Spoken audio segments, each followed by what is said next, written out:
¿Todos están viendo mi pantalla bien? Sí. Machine Learning. Perfecto, perfecto. Entonces, dos cosas importantes antes de empezar. Les agradecería si apagan los micrófonos. Si tienen alguna pregunta para hacerlo dinámico, pues como estamos en una fase de aprendizaje, la pueden hacer inmediatamente. Paramos, la respondemos y seguimos. Bueno, bienvenidos. Muchas gracias a todos por la puntualidad. Esta es nuestra segunda sesión de Machine Learning. El día de hoy vamos a seguir con la excelente presentación que nuestro compañero Diego hizo de todas las técnicas de Machine Learning. Ya les voy a hablar un poco más de esto. Hoy el encargado, pues los encargados eran Diego y Jason. Jason, debido a que está haciendo sus prácticas en la mañana, no pudo conectarse con nosotros, pero él en días anteriores me pasó toda la información y la complementamos con otras cosas y pues creamos esto para ustedes. Entonces, bienvenidos. Bueno, entonces empecemos con algo que se habló la vez pasada, pero de manera reducida para que estemos todos conectados, lo voy a volver a explicar. ¿Y qué es Machine Learning? Entonces, desde la SAS Colombia, esto viene siendo lo que es Machine Learning. ¿Pero qué es Machine Learning para dado? Tú tienes un montón de información, ya sea, digamos, poniendo un ejemplo, características de un perro y de un gato, o pongamos, digamos, dos tipos de clases de personas que tienen cáncer o que no tienen. Bueno, un montón de información, y lo que haces es meterla en tu computadora y empiezas a encontrar patrones en esta información para crear modelos. Cuando tú creas ya tu modelo, lo que haces es agregar una entrada y el sistema te va a dar una salida. Entonces es como tomamos toda esa información y con toda esa información creamos modelos analíticos. Todo en base de matemática, estadística, un montón de algoritmos que los vamos a ir explicando.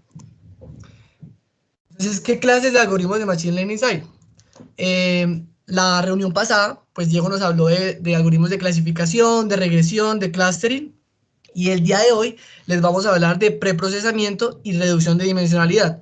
A veces cuando uno empieza a desarrollar algoritmos, uno está loco por ya tener el porcentaje y ver cómo funciona de bien el sistema, pero antes de todo eso tiene que haber un preprocesamiento y en algunos casos una reducción de dimensionalidad o bueno, otras técnicas que vamos a ir explicando. Son fundamental. Y yo creo que algo que todos debemos tener claro es lo valioso que son los datos. Y a veces cuando tenemos esos datos, existe ruido, existe ya sea errores, digamos que estamos trabajando con un proyecto en donde un especialista en el área nos está dando la información o por lo menos las clases de cada patrón. Entonces a veces uno se puede equivocar y digamos clasificar mal un patrón o colocar un target que no es. Entonces esos ruidos o esos errores pueden pasar, digamos ruidos cuando estamos tomando, no sé, sensórica en una cueva y queremos saber, encontrar algún patrón, alguna cosa, y a veces los mismos elementos presentan ruido. Entonces, ¿cómo podemos tomar esos datos y limpiarlos lo mayor posible para tener la información mucho más concisa, mucho más clara, sin tanto ruido y con menos errores? Algo muy importante es que eso es como de manera general y yo voy diciendo como cosas que son desde mi punto de vista. Si nosotros no tenemos unos datos claros, unos datos buenos y gastamos el tiempo necesario para crear una base de datos de calidad, el clasificador que creemos o lo que creemos no va a funcionar de la mejor manera. Porque si los datos están mal, de ahí para adelante está todo mal. Así tiene un porcentaje de 98, de 100, todo de ahí ya de una vez parte mal, porque los datos es la base o la gasolina, como Diego siempre dice, la gasolina del Machine Learning. Entonces ya teniendo esto claro, encontramos una imagen que nos encantó, que nos habla de las técnicas de preprocesamiento, que entonces va a ser la primera parte que vamos a hablar. Entonces, voy a minimizar esto aquí. Entonces tenemos limpiado de datos, integración de datos, reducción de datos y transformación de datos. Cada uno vamos a ir tocándolos por partes separadas.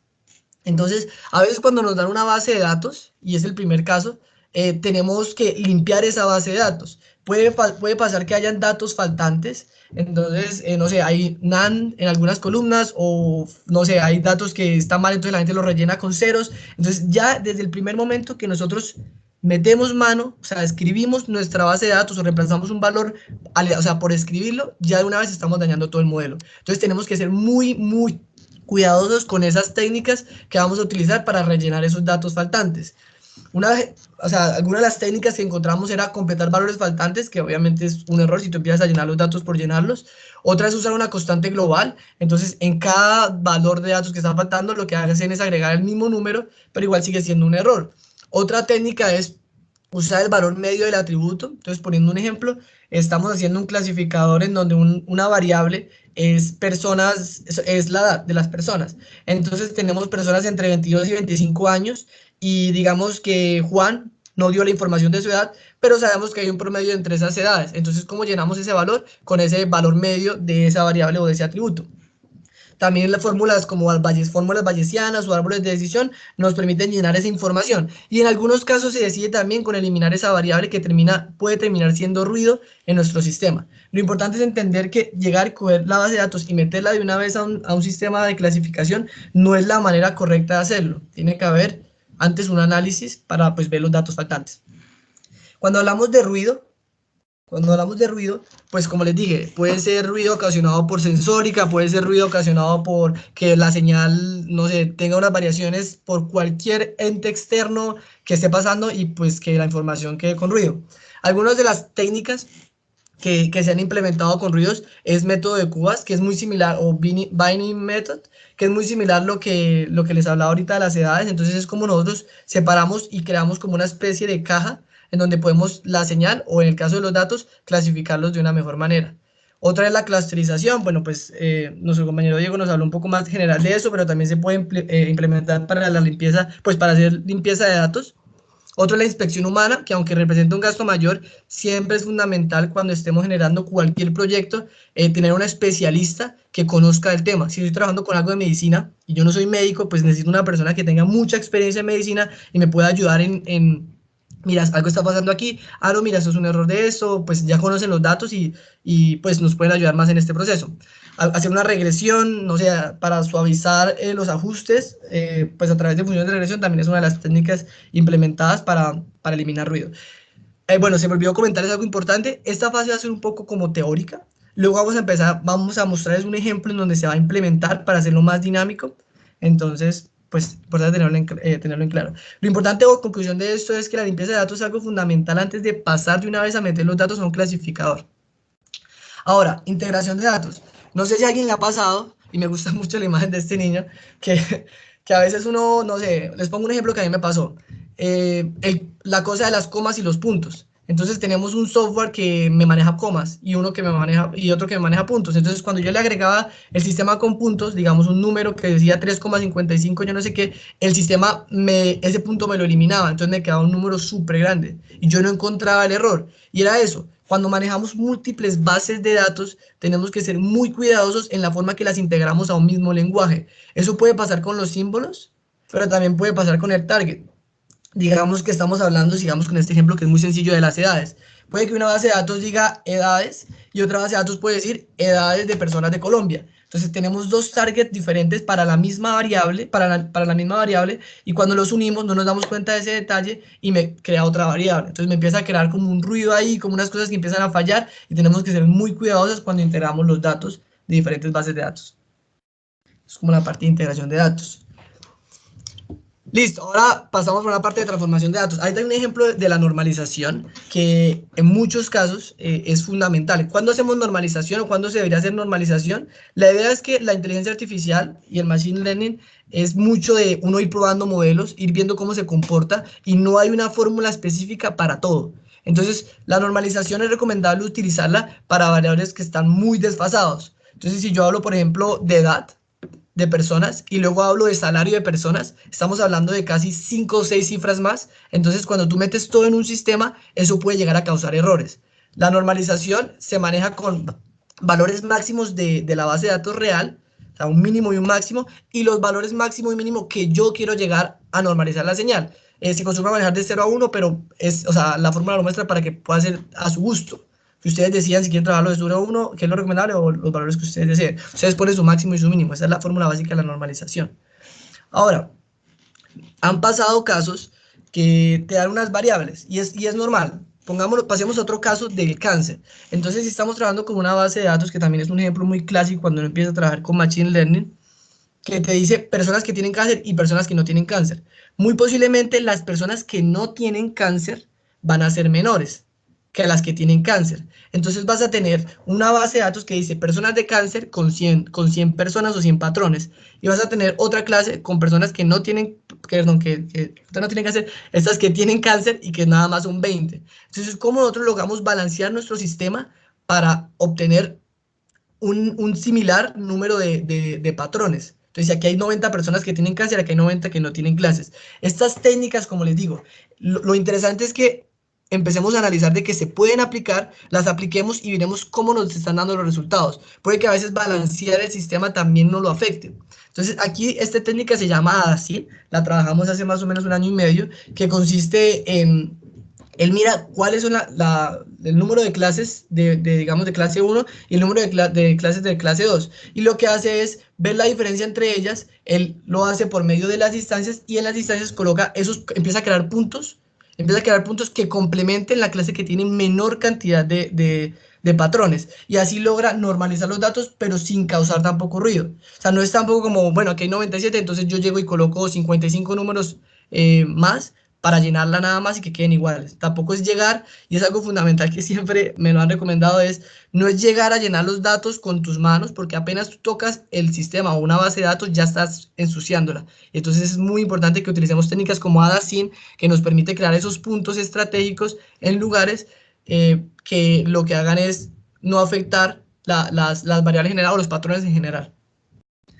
Listo, esto es hablando un poco de la transformación de datos. Ahora, si migramos ahora a la parte de reducción de dimensionalidad, la reducción se puede utilizar, o bueno, de manera general, hay 3 técnicas de reducción. Una que son las técnicas de reducción tipo filtros, técnicas de reducción tipo envoltura y los sistemas embebidos. ¿En qué consiste una técnica de reducción tipo filtro? Tú utilizas tu técnica de reducción sin utilizar un sistema de clasificación. O sea, tú empiezas a reducir tus variables, pero sin utilizar un clasificador. A diferencia que la envoltura, cada vez que él va encontrando los variables, va creando un clasificador y va obteniendo porcentajes de clasificación. Y según esos porcentajes de clasificación, el sistema va decidiendo si la variable se queda o si la variable no se queda. O sea, es como mirar el peso real de una variable, pero con su clasificación. Y hay algo que son sistemas embebidos. ¿Qué pasa? Cuando yo hablo de técnicas de reducción tipo wrapper, son técnicas bastante robustas y que representan bastante coste computacional. Yo me acuerdo que una vez corrí una de forward selection que se demoró 10 horas. Bueno, quizás no sea mucho, pero para mí estando en la universidad fue como, 10 horas ahí el computador dándole. Mucho tiempo, porque es que empieza a iterar, empieza a utilizar, a hallar clasificaciones, empieza a hacer ese sistema interactivo y muchas veces lo realiza. Los filtros no lo hacen, sino que ellos crean una función o buscan linealizar de alguna forma o algunas técnicas que les voy a mostrar a continuación. Entonces los sistemas embebidos nacen para que no se gasten tanto tiempo. Entonces ellos ¿qué hacen? Utilizan un sistema de reducción tipo filtro y luego utilizan un sistema tipo envoltura para que el tiempo de cómputo se reduzca. Ya les vamos a mostrar un poco más con números, pues todo este principio. Entonces, la primera técnica que vamos a hablar de la parte de reducción es análisis principal de componentes, o PCA. Entonces, ¿para qué se utiliza PCA? PCA es una de las técnicas más utilizadas por lo menos en Python y en muchos otros lenguajes. Entonces, ellos utilizan para 2 formas. Una es tener una reducción de la data. Entonces tenemos 100 variables, pero nos damos cuenta que nada más necesitamos 20. Entonces reducimos todo eso. A veces nosotros no lo vemos tan importante, pero si lo hablamos en costos, tenemos un proyecto nuevo, un proyecto con una petrolera, y estamos hallando el caso típico, rocas versus metales, o sea, queremos saber diferenciar entre rocas y metales. Entonces yo digo, listo, hice reducción de mi sistema, tenía 100 variables, ahora tengo 20. ¿Qué representa eso? Representa, en un ejemplo, 80 sensores que voy a tener que dejar de comprar, que voy a tener que dejar de hacerle mantenimiento, que voy a tener que dejar de hacer un montón de tratamientos simplemente por implementar una técnica de reducción de datos, de variables, para entender que mi sistema hay mucha información que no me sirve y que la puedo eliminar y realmente quedarme con lo valioso. La otra técnica o la otra forma o la otra razón por la que se puede utilizar PCA es para visualizar los datos. Entonces, tenemos 50 variables, entonces se supone que los datos están en 50 dimensiones diferentes. Si yo quiero ver eso a los ojos, es imposible. Entonces, ¿qué se hace? Se proyectan esos datos en 2 dimensiones o en las dimensiones que uno desee y así uno permite ver las correlaciones o cómo se están agrupando los datos entre ellos. Ahora pasando un poco más, ahora sí a lo fuerte. Entonces, él lo que hace, ¿qué es? Él lo que hace es crea una línea por todos los, o sea, por la mayor variación de todos los datos. Él crea una línea, ¿sí? Si lo vemos acá, sería esta línea que él crea acá, con la mayor varianza. Luego de que crea esa línea, crea una línea, y ese vendría siendo el primer componente principal. Luego de que crea esa línea, él crea una línea ortogonal. Ortogonal es simplemente pues, 90 grados, un ángulo recto. A esa línea en el punto en donde mayor encuentre la varianza. Luego, listo, crea esa línea. ¿Qué hace después? El sistema puede seguir creando más líneas, más líneas, más líneas, y ahí va a empezar a aumentar la dimensionalidad. Pero si lo dejamos solamente con dos componentes principales, el sistema se va a terminar visualizando como está en la imagen de la derecha. Entonces, aquí pues no se ve la diferencia de los colores, pero ya les voy a mostrar un ejemplo chévere en donde podemos decir, listo, aquí están todos revueltos, pero los pasé a una dimensionalidad en donde yo ya puedo ver cómo se están separando y donde yo puedo crear un clasificador para diferenciar entre las dos clases. Entonces, esa es de manera general la matemática que el sistema utiliza. Entonces, ¿qué es lo que hace él? Pues crea esos vectores y según, como les dije anteriormente, él va asignando pesos y lo que busca es crear esa recta por la mayor varianza posible, ¿sí? Entonces, esas variables empiezan a tener unos pesos y pues se busca que sea pues la varianza máxima y se van por así decirlo, creando más componentes principales según la necesidad. Entonces, si lo vemos para visualización y nos regresamos al principio, pues lo que nosotros buscamos es que pase de 60 variables a 2 variables.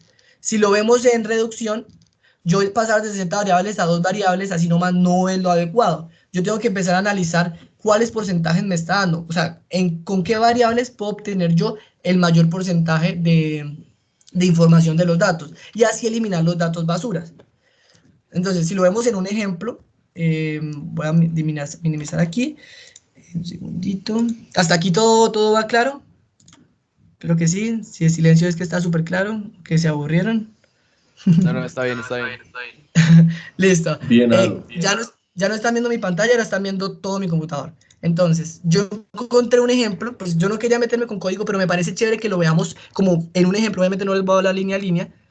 Bueno, librerías. Entonces, ¿qué tenemos acá? Tenemos un montón de data en donde tenemos componente principal 1, componente principal 2. Él transforma eso y los crea como los nuevos ejes. Entonces, ese componente en donde tenía la mayor varianza, y aquí fue el segundo que creó donde tiene la mayor varianza, los convierte en los ejes. Y podemos visualizar la información. En este caso, coloca un ejemplo que es bien interesante, que es un ejemplo de cáncer. Entonces, en donde tenemos 30 variables diferentes de cáncer. Y nosotros creamos nuestro sistema para reducir, como les digo, no nos va a hablar de todo el código, sino que de manera general, para reducir nuestro sistema a solamente 2 variables. Entonces, de 30 variables pasamos a tener 2 variables. Y creamos la transformada. Entonces aquí podemos ver de 569 patrones con 30 variables, 569 patrones con 2 variables. Es el nuevo sistema. Y aquí podemos ver cómo diferenciar entre un cáncer maligno o un cáncer benigno. Entonces, digamos, aquí ya podemos hacer una aproximación de la correlación que tienen los datos entre sí.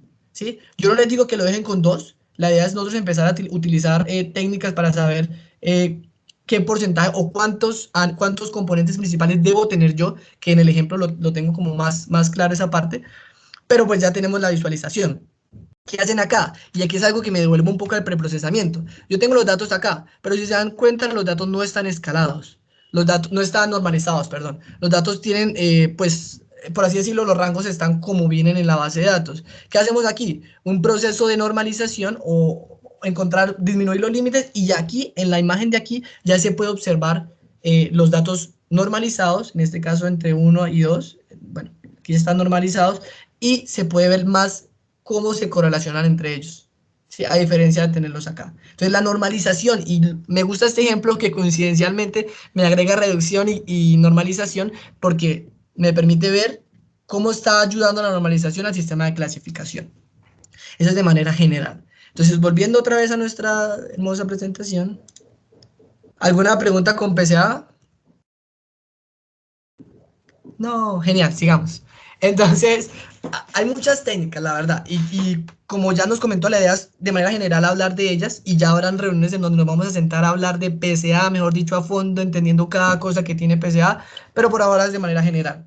Existe otra técnica que se llama FSCNSA. Es una técnica que también sirve para reducción de dimensionalidad, pero esta se basa en vecinos cercanos. Entonces, ¿qué es lo que nosotros hacemos? Imagínense que somos una persona, y nosotros empezamos a crear ¿cómo lo digo yo? Como una onda entre nosotros. Entonces se va creando una onda circular y se va creando una circular y va mirando qué vecinos yo tengo cerca. De manera sencilla se entiende así. ¿Qué vecinos yo tengo cerca? Y a los vecinos que tengo cerca los va agrupando a mí. Entonces él juega con cuántos vecinos cercanos tengo, y así como tienen los vecinos cercanos, los va agrupando, ¿sí? Entre los datos, o sea, mientras, digamos, si ustedes ven aquí la imagen, que eso es una imagen sacada de MATLAB de un proyecto que sacamos, los datos que están aquí abajo representan los datos que me están dando información, y estos que no me están dando información, y los datos que están aquí, que tienen un mayor peso, son los datos que más información me están dando. O sea que de 4000 variables, muy posiblemente ese sistema se me vaya a reducir a mucho menos, ¿sí? Entonces, bueno, así como de manera general, o sea, eso es lo que busca el sistema. Entonces, asignarle pesos a las variables para que las que tengan mayor peso, pues son las variables más importantes, y las que tengan menor peso son las variables menos importantes. En este caso, yo me acuerdo que en la universidad teníamos un problema que era, listo, yo lo veo visualmente, y yo veo unas variables que son importantes. ¿Cómo yo puedo saber hasta qué porcentaje yo puedo eliminar y a qué porcentaje no? Entonces ahorita en el ejemplo les voy a mostrar ya puntualmente cómo diferenciar qué variables debería tomar yo y qué variables no debería tomar yo, porque ellas van dando un peso, y ese peso cuando se suma todo tiene que darme, por ejemplo, tengo 100 y lo divido por el número de pesos, por el número de variables, y a cada variable le asigno un peso. Cuando yo vuelva a sumar todos los pesos de las variables me tiene que dar 100. Entonces lo que yo busco es que mi sistema tenga el mayor peso posible, tenga 90, 95%, y ver cuáles variables están ahí entre esas, y las demás las elimino. Ese criterio de 95 y 90, eso ya es cuestión de diseño. Uno empieza a diseñar y empieza a jugar mucho, y yo creo que eso es lo más chévere, pues a mí personalmente lo que más me gusta de esto, que uno empieza a jugar con esas variables y a probar y a intentar y encontrar pues el mejor sistema que se adecue. Listo. ¿Esto es un sistema tipo filtro o tipo envoltura? ¿Alguien sabe? ¿El PCA y este son sistema filtro o envoltura? Yo diría, yo diría que es filtro. Exactamente, Jenny, muchísimas gracias. Son dos sistemas tipo filtros. No se utiliza ningún clasificador para poder saber si una variable es más pesada que otra, ni en PSA ni en esta técnica. Ahora vamos a irnos con un tipo filtro, Forward Selection. ¿Qué es lo que hace Forward Selection? Él salva, como su nombre lo dice, de adelante hacia atrás, o sea, de menos variables a más variables, y él empieza de manera sencilla, digamos que esto es una variable. Entonces, listo, tenemos la primera capa, la primera variable. Luego conecta la primera variable con la segunda variable, y le aplica un clasificador. Entonces uno puede utilizar Forward Selection, digamos, con máquinas de soporte vectorial, o Forward Selection con distancia euclidiana, o Forward Selection con cualquier técnica de clasificación. Entonces él va, primera variable, la junta con la segunda variable y mira el porcentaje. Listo, me dio 80%. Bueno, mentira, no, imposible. Me dio 20%. Luego, este con la segunda variable. No, me dio 25%. Luego, este con la tercera variable. No, me dio 40%. Este con la última variable. No, me dio 20%. Entonces, él mira cuál es la mayor de todas en porcentaje y se va por esa línea. Entonces, ya tiene dos. Ahora va este con este de acá. Mira porcentaje. O sea, es un proceso súper repetitivo, en donde él va a buscar como el mejor camino y el que me da mejor porcentaje. Entonces vamos a llegar a que, quizás, en este ejemplo, pues fue una imagen que encontré, este sea el camino más adecuado y las variables más relevantes del sistema. Y él lo va haciendo es iterando. Imagínense si un clasificador se demora, ahora imagínense utilizar un clasificador por cada variable que tenga su sistema, y aplicar adicional a que por cada variable él empieza a multiplicarlo por cada uno de las variables que tiene. O sea, eso se convierte en un coste computacional gigante, pero es una técnica muy interesante que da resultados muy buenos.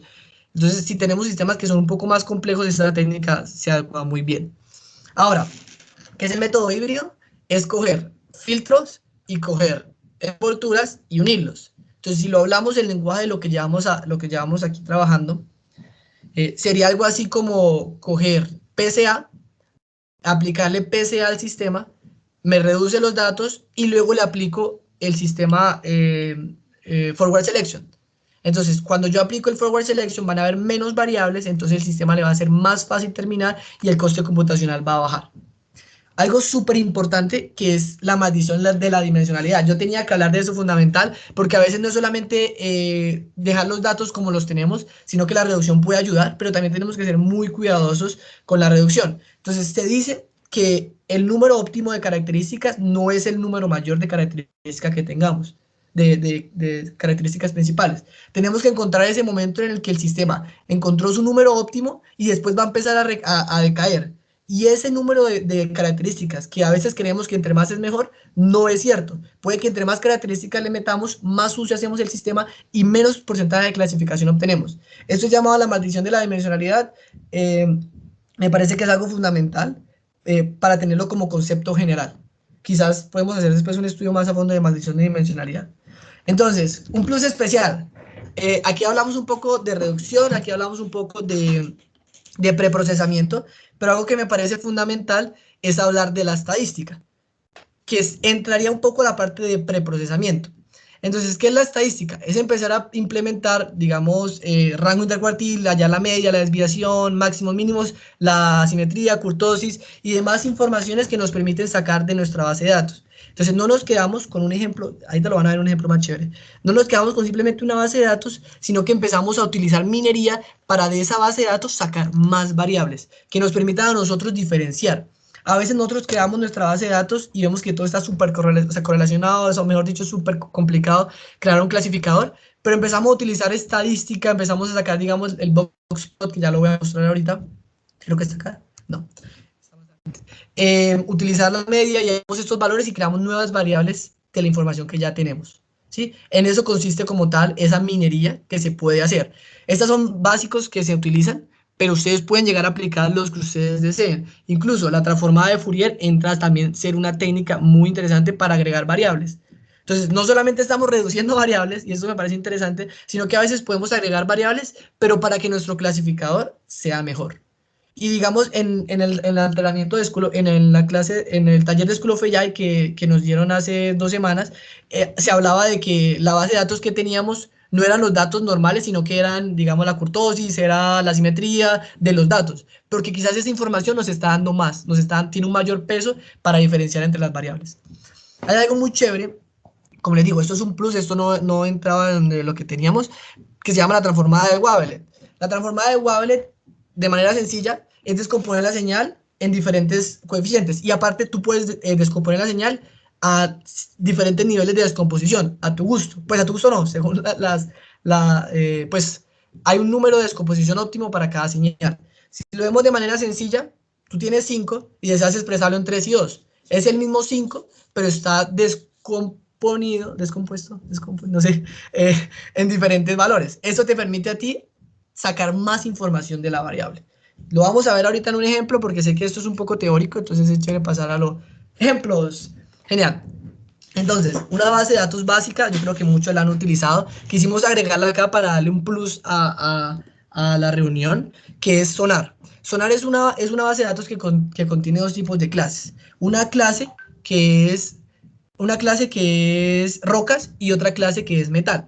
Entonces, esto, si lo aplicamos en un concepto real, pues es muy importante saber diferenciar entre esas dos, porque eso representa un costo, representa un precio, representa reducción de gastos y bueno, todo esto. Entonces tenemos esas 2 bases de datos.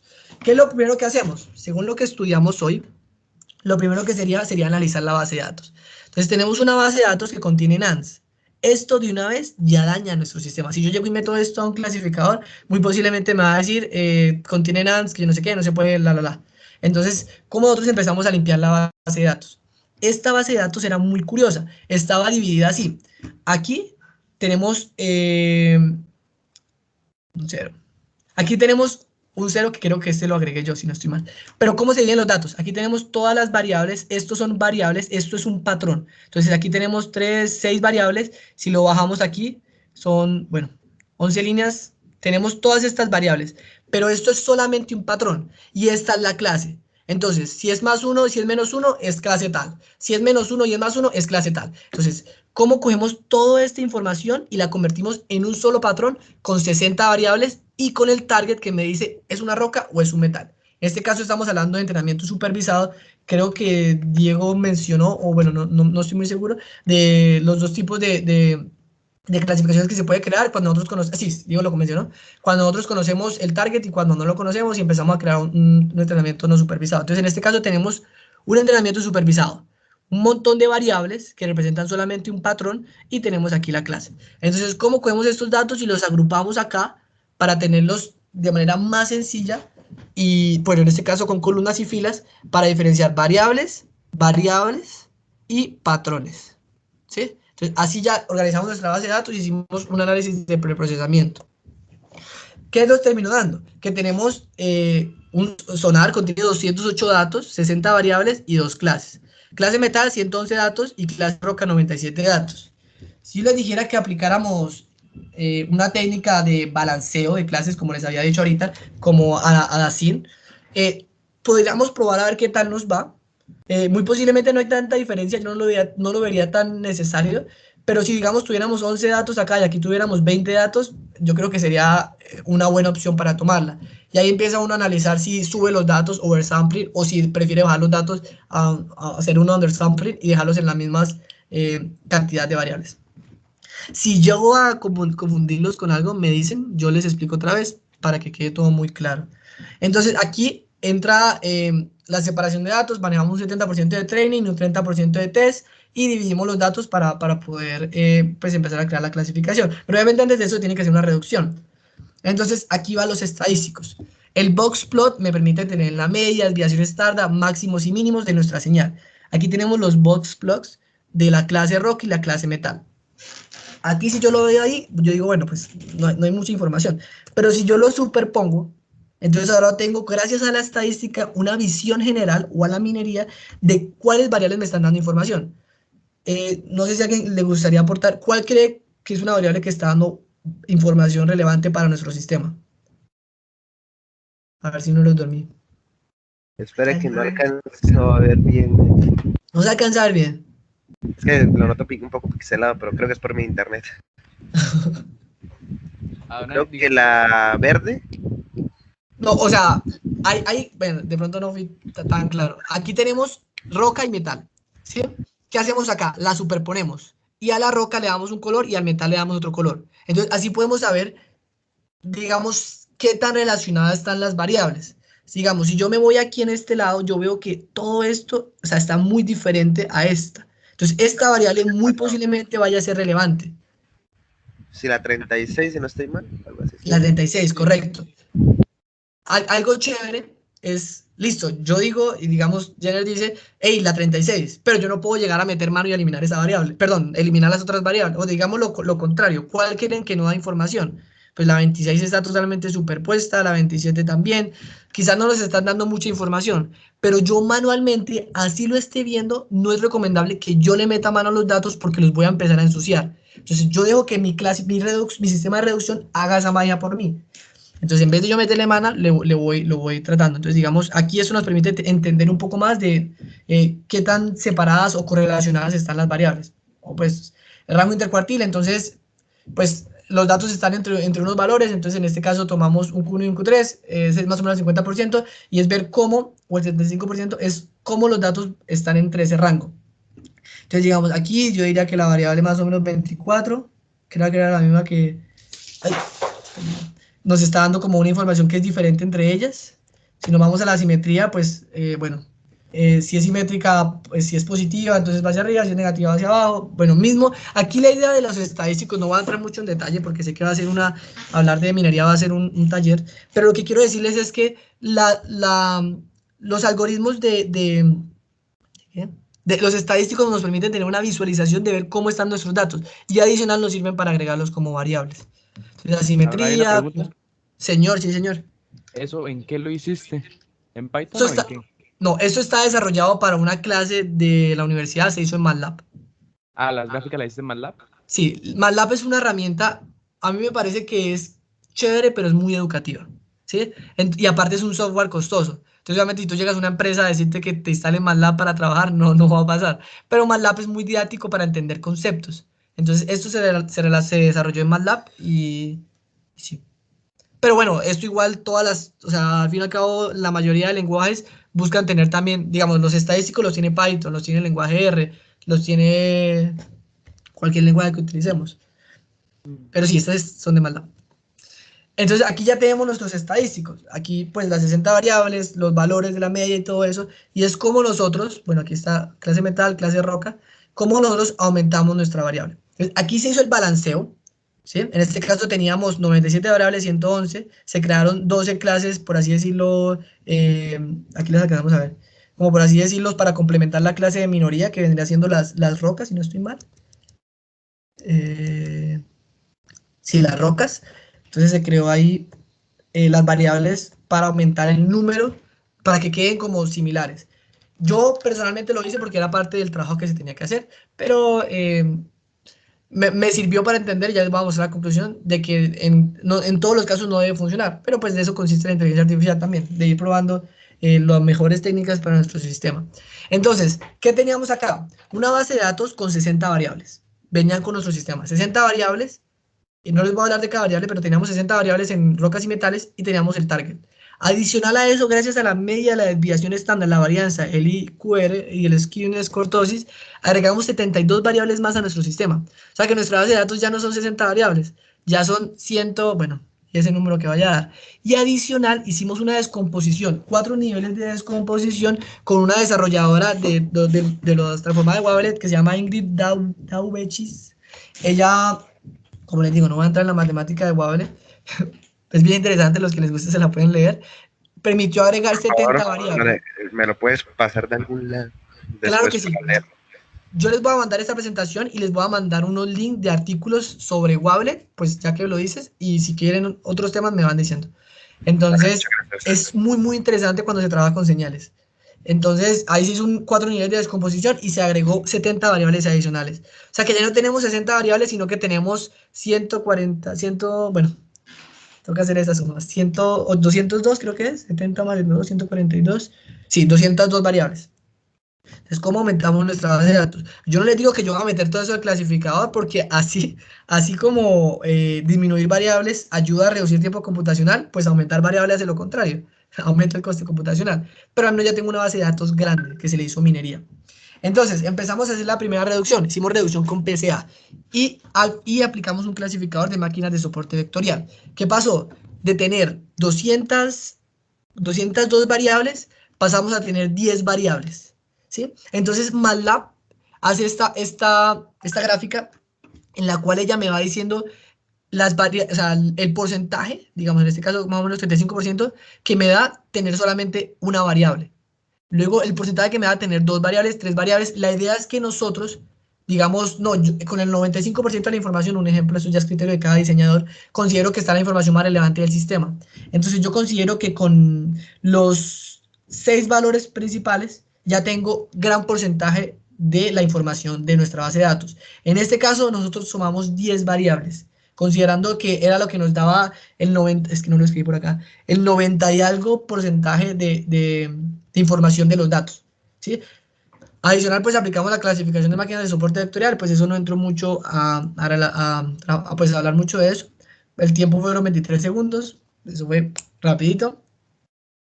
Entonces esa fue la primera técnica que utilizamos. Luego nos fuimos con reducción de PSA, pero con otro clasificador. Bueno, eso creo que no lo voy a hablar. Ah, bueno, aquí utilizamos 10 variables, aquí sí lo anoté. El 90% de la información estaba contenida en esas 10 variables, el 90 y algo diría yo.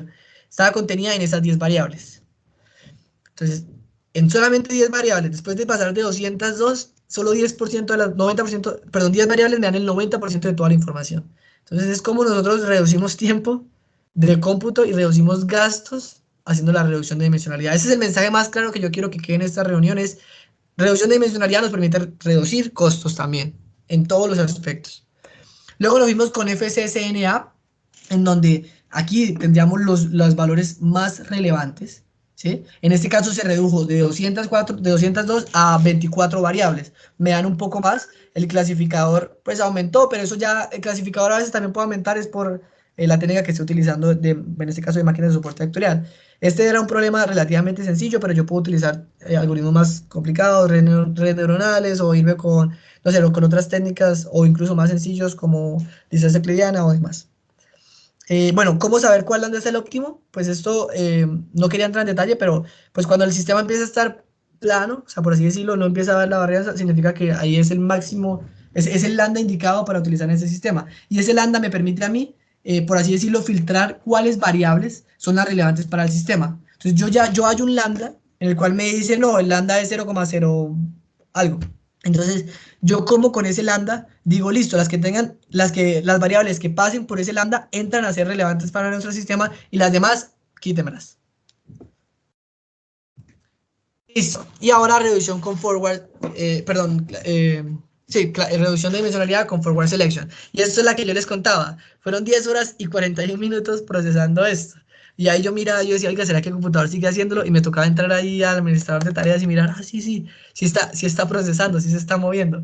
Y después de hacer eso, se redujo a 40 variables. ¿Sí? 40 variables fue el número óptimo. Y eso es bien interesante. El porcentaje de clasificación, comparado con las otras tres técnicas, me dio menor, 76%. Aquí me había dado 87 y aquí me había dado 68, que 84. Entonces dio un porcentaje menor, así utilizamos una técnica tan avanzada. Entonces no es que forward selection sea lo mejor del universo, toca decir y probando con la realidad del sistema. Y ahora hicimos, esto fue Ahora filtro. espera una pregunta. Sí, señor. ¿Esa por qué tardó tanto en comparación a las otras? Bueno, porque es que el método wrapper o el método de envoltura, él va clasificando cada vez que va separando variables. Lo voy a volver a explicar así como yo lo veo más claro. Tenemos 60 variables en este caso. Entonces, él coge Sí. la variable 1 y la une a o sea, él empieza a crear como el árbol, venga, lo devuelvo aquí para que sea más fácil. Ah, esa es la del árbol, que él va Sí, por todas las posibles rutas. exactamente. Él empieza esta ruta de acá, la une con esta variable. Entonces, mi nueva base de datos solamente tiene dos variables, estas dos. Y él me clasifica, me dice, no, o sea, imagínate, va clasificando cada vez que va aumentando variables. Entonces tiene estas dos y me dice el porcentaje de clasificación fue 20%. Listo, ahora hace esta con esta nueva variable y me dice el porcentaje fue 23. Luego esta, si todos ven mi mouse, ¿verdad? Si no estaría haciendo como esta y nadie está viendo lo que estoy haciendo. Sí, ¿Todos sí, ven el mouse? sí. Listo, esta de acá con esta de acá. Entonces, luego de que pasa la primera capa, la segunda capa, él me dice, de todas estas líneas, la que mayor porcentaje me dio de clasificación fue esta línea. Entonces, bueno, metámonos por esta línea. Y luego vuelve a realizar el mismo procedimiento con todas estas. O sea, él va analizando todos los campos y por eso el coste computacional es tan alto. Tiene que ir revisando todos los caminos para encontrar cuál es el camino que más información le da. ¿Sí? ¿Sí queda Sí. más o menos? Sí, claro, súper. Genial. Entonces aquí fueron 10 horas. Entonces, ¿yo qué hago? Listo, tenemos aquí, esta es la tipo wrap envoltura. Ahora pasamos a una tipo, se me fue la palabra, tipo sistema embebido. Entonces, antes de yo pasarlo a toda la reducción, hago primero una reducción de FSCNA. Y cuando ya hago la reducción de FSCNA, luego sí paso a la reducción con forward. ¿Sí? Gastándose 33 minutos a diferencia de gastarse 10 horas y 41 minutos. O sea, el tiempo de cómputo se reduce notablemente. ¿Sí? Entonces, bueno, creo que ya, sí. No sé si tengan alguna pregunta. La idea, como les digo, es tener una visión general, encontrar las importancias de utilizar estas técnicas, hablarles un poco de técnicas. Las siguientes reuniones, según entiendo, pues Jan es el que lidera esto, van a ser como enfocadas ya más detallado de, bueno, PCA, mire, es esto, está la matemática específica, mire, si quitamos acá, sumamos acá, o con diferentes lenguajes de programación. Entonces, lo importante eran tres cosas principales como para concluir. Reducción de dimensionalidad, yo recomendaría desde el punto de vista de Ado y de JSON, se debería hacer para poder reducir costos, ¿sí? Y obviamente ser muy cuidadosos porque tampoco es que sea algo que siempre va a pasar. Puede que nuestras variables todas sean relevantes y nos permita tener buenos clasificadores y no se tenga que reducir, como puede que sí. Lo otro es minar los datos o aumentar nuestra base de datos nos permite tener más variables que pueden tener más peso y nos van a permitir perdón, nos van a permitir tener pues más información. Y lo tercero es el preprocesamiento, es algo fundamental para limpiar variables, ¿para qué? Se me fue. Para limpiar variables, para acomodar los datos para que sea más fácil procesarlos y adicional a eso lo estamos hablando con números. Cuando hablamos con imágenes, digamos, que muchos aquí trabajan con imágenes, pues el preprocesamiento es algo fundamental. Yo estuve trabajando con Account Go todo lo que era brillos, todo lo que era luminosidad, tantos factores externos que entran cuando uno toma la imagen y uno tiene que aplicarle un montón de filtros para que la imagen pase lo más limpia posible con nuestros sistemas de clasificación. Si yo la meto así nomás, pues posiblemente el brillo pueda afectarla. Entonces, esos tres aspectos son fundamentales. Reducción, hacerle buena minería de la información y hacer un buen preprocesamiento de todos los datos. Entonces, pues les agradezco mucho por la reunión. Creo que esta reunión iba a ser más cortica por la que se separó. Duró exactamente 44 minutos, era más o menos lo que tenía proyectado.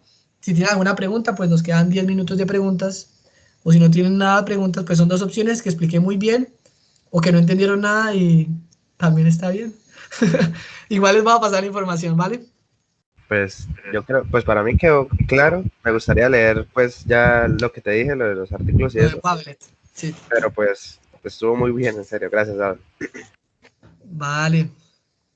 ¿Y No sé ese si fue un alguien- trabajo, el de las piedras fue un trabajo que hiciste como para la universidad o algo así? Sí, ¿quién habló, perdón? Es que no Álvaro. tengo. Álvaro, ¿cómo estás? Bueno, ahí de una vez les hago una recomendación, pues la idea es apoyarnos todos. En la universidad hay una materia que se llama Inteligencia Artificial, la da Carlos Julio Arizmendi, que hizo un doctorado en la Universidad Politécnica de Cataluña, y ahí empezamos a utilizar técnicas de estas. Ese fue un trabajo, un laboratorio que se utilizó. También hay otra materia que les recomiendo mucho que se llama Sistemas Inteligentes. Diego Valle la está viendo en este momento.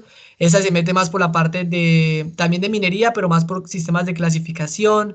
También se mete mucho por análisis de datos. Entonces, coincidencialmente les cuento una historia de un laboratorio de nosotros que era, según, ¿cómo es? Momentos invariantes de las figuras, que es un concepto que pueden leerlo. Es como la figura no cambia, si cambia su escala o si cambia su rotación y todo esto, pues son una información que nunca va a cambiar. Se llaman los momentos invariantes. Entonces, nosotros en el laboratorio hicimos momentos invariantes y según esos momentos invariantes creamos clasificadores con redes neuronales convolucionales, creamos con un sistema preentrenado y creamos que tomábamos la foto, le hacíamos un preprocesamiento, aplicábamos los clasificadores y nos daba la respuesta. Pasamos eso a una ponencia y pasó. Entonces, esa materia, las dos me parecen súper, súper interesantes y ustedes también en sistemas la pueden ver. Entonces, nunca ha habido alguien de sistemas. Sería genial si empezamos el siguiente. Bueno, creo que sí ya se van a grabar, ¿no? Pero bueno, Una cosita, la materia esa que dice nosotros no la podemos ver. ¿por qué? No sé, pero no la podemos ver. Yo pensaba lo mismo. Bueno, se sale un poquito de la reunión. No sé si de pronto ya pues paramos la grabación o... Bueno, Sí, dale, voy a parar la sí, grabación. para que no Eh, escuchen ahí. Antes que siga.